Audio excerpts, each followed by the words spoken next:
ESPN, Adam Rittenberg, former friend of the Grum, because then there was a local place that paid him and we couldn't have him on anymore. Yeah. I think same here. I think you might have. Okay. So nope, same here. Okay. I got shunned by Adam Handshake as well. meme, even when we weren't on the same station. Right. But he put out his college football power rankings, future power rankings through 2026. And I will read the second paragraph of the story. As a reminder, FPR is not a one-year projection, but sets out to predict the best college football during the next 3 seasons, 24, 25, 26. Personnel picture will continue to fluctuate. But FPR must take into account what is known at the moment, both with current players, committed recruits, while also noting track records for coaches, units, and overall teams. So I think we all understand the thought process behind this exercise. Units are important. Units indeed are important, Nick. Great take. His top 5 included, I will give you the top 5, Nick. I will give you the Big Ten teams. Okay. And I will let you know where Nebraska I was talking to you. Yes. Sorry. This Nick. This is really weird. I know this has been very confusing. I get every forward hat, not backwards. Every time you talk to Nick and you say his name, I'm like, yeah, and I am staring at you, Nick, so I apologize. I'm looking this way. His top 5 were these 5 teams: Georgia, Ohio State, Texas, Bama, and Michigan. So the top 6 includes 3 teams in the SEC, Georgia, Texas, and Alabama, 2 teams in the Big Ten. And by the way, if you go to team number 6, because I wrote this team down because they're a Big Ten team, that's Oregon. That means the top 6 teams are all Big Ten or SEC, 3 and 3. It's like ACC, SEC baseball. It is. It's like the College World Series all over again. Other Big Ten teams on the list. Again, he just does the top 25. Number 10, Penn State. Number 11, USC. So still in there, even with their step back last year. Number 17, Washington. And coming in as the last team in the Big Ten Conference inside the top 25 at number 18, Iowa. So Nebraska does not make the top 25. Go Hawks! There you go, Nick. Congratulations to your Hawkeyes. No Nebraska in the top 25, but those Big Ten teams are. So that is a total of 7 Big Ten teams that he has in the top 25. Do you want to start with the lack of Nebraska, or do you want me to give you my take where I got a bone to pick with somebody here? We could start with the lack of Nebraska. Okay. Because I think with a lot of the preseason love that Nebraska is getting from some national pundits, I still think if you corner any of them, even Joel Klatt, who is very bullish on Nebraska, and he's given a lot of praise to what Matt Rule's done. He cites history like many do of the year 2 jump. He loves the defense. He's a big, obviously, Joel Klatt evaluates quarterbacks because that's what he played. So that's cool too. And he likes Dylan Rowell. There's a lot of that stuff that goes on. I think if you cornered, especially people in Vegas right now, and I always remember a guy who's talked to all the time, Scott Spreitzer, Bellevue guy living in Vegas, who's a wagerer. Okay. He would always tell you there is always a trust issue with Nebraska when it comes to putting it on the line. So this part of this exercise of the top 25 in Nebraska not being out or being in it doesn't surprise me at all. I don't think it's indicative of people losing faith all of a sudden. Wait, I thought there was a lot of hype about Nebraska. Now all of a sudden they're not appearing in the power rankings there. Maybe CBS Sports will have one and they're not in theirs as well. I wouldn't expect them to show up. They got to prove it, right? Yes, because there is still a trust level as much as we feel here locally and even nationally that Nebraska's heading in the right direction. There was a similar feeling in 2019. There was the fool's gold 7-0 start of the second year of Mike Riley. There is a trust issue with Nebraska. And until they prove otherwise, a lot of people that are putting these polls out do not want to get fooled again by Nebraska. Couldn't agree with you more. Would it surprise me if they finished inside of the top 25 in each of the next 3 years? Of course not. It wouldn't surprise me if they finished like 25th, boom, boom, boom. And it's like, oh, they should have been in the top 25. Yeah. I'm with you, though. Like, you got to see it. If Nebraska finally has that season that we're all expecting, they finally go to a bowl. Even Nick, if they go to a bowl, Nick Handley, if they go to a bowl at 7-5 or even 6-6, I would think that they would show up in this next year. I bet if we did this next year, if you and I were on the air the day after the college, we just might be. You never know. You really may not. Hopefully, it's not after 3 game, a 3-game previous day. Please God. It would not surprise me if you and I are looking at this, or if John and I, certainly, whatever our show constructions are at that time, if we were like, hey, there they are. Yeah, they made it back. Because I think that there needs to be a little proof of concept. Like, I find it fairly interesting, for example, that Washington is at 17 ahead of Iowa, because like, I do too. To me, and I guess this can lead into my maybe frustration. Alabama at 4, I think, is a very large lack of imagination from Rittenberg, and I'm a little surprised that he would view them and say, yeah, I think that they're going to keep rolling at that level without Nick Saban. Like, I don't know, man. That guy was the greatest coach of all time, and they're only going to drop off to number 4. And I'm not saying that they shouldn't be in the top 25 or that they shouldn't even be in the top 10. But and even Michigan at 5 is kind of wild to me when it took them years to get back to this level. And then their guy who did it goes to the NFL, and they're going to still hang around at 5. And Alex Orji is going to be your guy. Maybe. Yeah. It might be somebody else. That's okay. Alabama, I don't have as much problem with because I look more at their roster, and I still do think Kalen DeBoer is a great coach. I do too. So I will give him, and the way that Nick Saban left that program and being able to identify a guy that he wins at every level. Yes. What does he have, 11 losses ever? Yeah. I think there are certain guys that build up the equity. We know Nick Saban obviously did, and I think Kalen DeBoer is quickly starting to develop that equity. So I'll give them the benefit of the doubt for that one.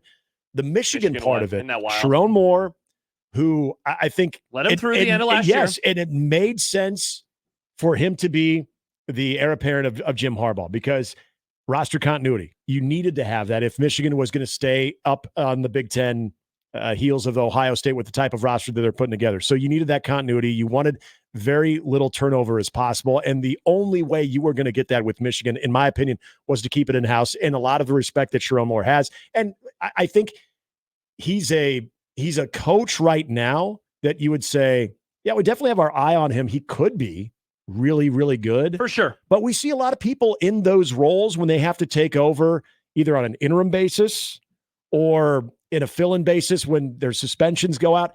And yeah, they perform very well. He's an offensive-minded guy, but I look at I love where their defense is, but their offense, not only replacing J.J. McCarthy, got a great running back, but you got one returning offensive lineman from that team. To me, they have more question marks than anything. Oregon behind them, is it just because it's the Big Ten transition and you can't bring yourself to put them in the top 5? Because I would say Oregon's roster, head coach, and the position they're going to be better this year. I think if you think they're going to be better this year, then it's like, all right, can they be better one more time? Because that's what we're talking about. Like, I think, and maybe I shouldn't use this word, but I guess I'll say it. I feel like he put this list together scared because this seems very safe. Like, and in the end, it's just an off-season list, right? Like, who cares? But we can still get triggered. Yeah, it just seems safe. It seems like I think you bringing up Oregon just now is a perfect point to put this entire list together. It's like, come on, you don't think Oregon's going to be better than Michigan? Yeah, because there's that Big Ten transition, so I got to be careful with that. Afraid of that, man. Yep. They're always afraid of it. And I get it. I mean, it's a real thing, but I think of the certain things. We talked about this last week. The physicality of what Oregon brings in, I think, is very Big Ten ready. Now, again, they might suffer the same fate that many teams have had when they've gone into certain conferences and one style maybe doesn't jive with the other one. But on paper, what they bring back and what Dan Lanning is about and what he has experience-wise at the SEC, I feel if there is one team that has a seamless transition when it comes to something like this, I think it's Oregon. Yeah. One other question that I have real quick before we go to break is how the expanded college football playoff is going to affect our view of this question of future power rankings. Like, you know, and this is something that's going to come up in a few minutes when we get to the happy hour and why this year is going to be the GOAT. But teams that finished 5 through 7th since the beginning of time, and especially over the last 10 years, it's meant one thing, and it's like, you just missed out. Bummer. Now, if you finish 5 through 7, not only are you in the playoff, you are hosting a playoff game. Yep. And so in theory, you will then be, if you win, you would then be in the quarterfinals. You would be in the top 8 at the end of the season. And it's like, all it takes is a couple of bounces of the ball one other way. And then suddenly you're in the semifinals. And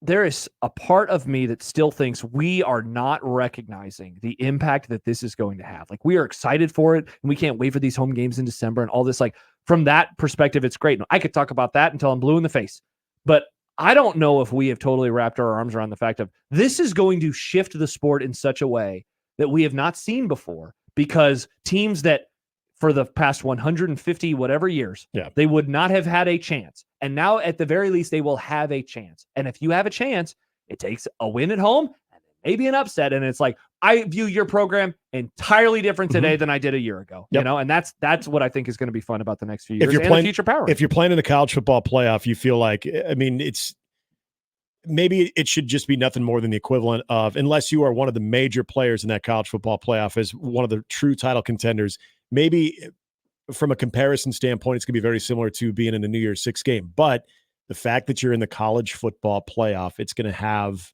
different feeling, different meaning. When we look at these polls and we start looking at, all right, who do they think is going to be the top 5 teams? Because you would think those top 5 teams all have a chance to win a national title. Well, now we're going to go even beyond the top 10, be like, okay, as of now, who do they think is going to be in the college football playoff? So let's go all the way beyond the top 10 and see. Now, Clemson's sitting there at number 12. Okay, is that a college football playoff worthy team? So it makes these preseason top 25 rankings, it makes it a lot more lengthier of a conversation, because now we're not just talking about the true contenders or what's your conference representation. We're looking at now 1 through 12, and at one point 1 through 16, I'm sure that, okay, so as of now, these are who you think would be into the college football playoff based on where you have them ranked. Yeah, I can't remember which of the How many times have we cared about who's the 15th or 14th ranked team in a preseason poll? Bingo. Unless it's Nebraska or a team that we talk about. At some point in time over the last couple of weeks, and I can't remember who, just because I've done the show with so many people, I brought up the fact that, like, we are probably going to enter November, and we will enter November, but then how many teams are going to be still alive? And I threw out, like, will the entire top 25 in theory still be playing for a shot at the playoff? And, like, I don't know if that's too big of a number. I don't know if that's too small of a number, but, like, that is going to completely upend how we take in the sport. Yep. That, like, a 16 versus 11 matchup on November 1st is like, whoa, this is an elimination game for one of these teams, and the other could put themselves in a good position. And the team that I brought up when we talked about this was the first playoff year, Ohio State was behind Nebraska in the initial playoff rankings, which is hysterical. They won the national championship. They were incredible. They were 16th, I think. That's quite the hefty jump. And so if a 16 can become a 4 a month later and then win a natty, why can't a team that's actually outside the top 25 make it all the way up to number 11? I don't think that that's a wild opinion. You want meaningful November games? We always talk about meaningful games in the conference play, meaningful games in college football in November. Because I would think, on what you just said there, I would think, at least if you look at the top 25 going into the first week of November, that I would say all of them would probably have a shot to still make the college football playoff. And that's where we talked about this earlier, as far as the ever-changing landscape of college football. Make things interesting, make the product on the field very good. But if there's that intrigue that we continue to look at all those games that matter, there you go right there. A meaningful November when you can look at a top 25 poll and say everybody in this poll right now still has a shot.